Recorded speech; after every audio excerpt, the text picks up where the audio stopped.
Nesimye okubeerako nammwe eno ya lipoota y'embeera y'obudde kuva mu kitongole ky'eggwanga kivunaanyizibwa ku mbeera y'obudde. Omwanzo Bulya Victoria ogibatuusaako. Bwe tutunuulira ekifaananyi kya ssemugenzi kikubidde ku ssemazinga Africa kiraga nti omukubo gw'enkuba gusimbye mu ggwanga lyaffe. Y'ensonga lwaki enkuba etonnya mu bitundu by'eggwanga ebitali bimu. Kumakya mu masekkati tusuubira enkuba okutonnya ng'erimu n'okukwatibwa kw'eggulu e Masaka ne Kampala Nakasongola ne Mubende. Ne buvanjuba naye era tusuubirayo enkuba okutonnya. Ne bugwanjuba naye era tusuubirayo enkuba okutonnya okuggyako embalala gye tusuubira okubaamu okukwatibwa kw'eggulu. Ne bukiikakkono naye era tusuubirayo enkuba okutonnya okuggyako ggulu ne lira gye tusuubira okubeeramu okukwatibwa kw'eggulu. Olweggulo mu masekkati tusuubirayo enkuba okutonnya ng'erimu n'okukwatibwa kw'eggulu ku degrees 26. Buvanjuba naye era tusuubirayo enkuba okutonnya ng'erimu n'okukwatibwa kw'eggulu ku degrees 26 e Soroti. Jinja ne Tororo erina kubeera ku degrees 27.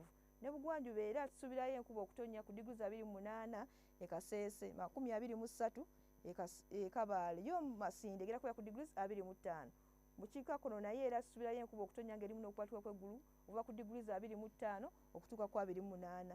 Ebyebunaayira tusuubirayo enkuba okutonnya e Nairobi ku degrees 24 ne London. Yo Cairo ne Dubai tusuubira kusana okwaka ku degrees 36 e Dubai. Besobodde obatuusaako kuva mu kitongole ky'eggwanga ebivunaanyizibwa ku by'embeera y'obudde. Sigadde ndi Bulya Victoria, mweraba.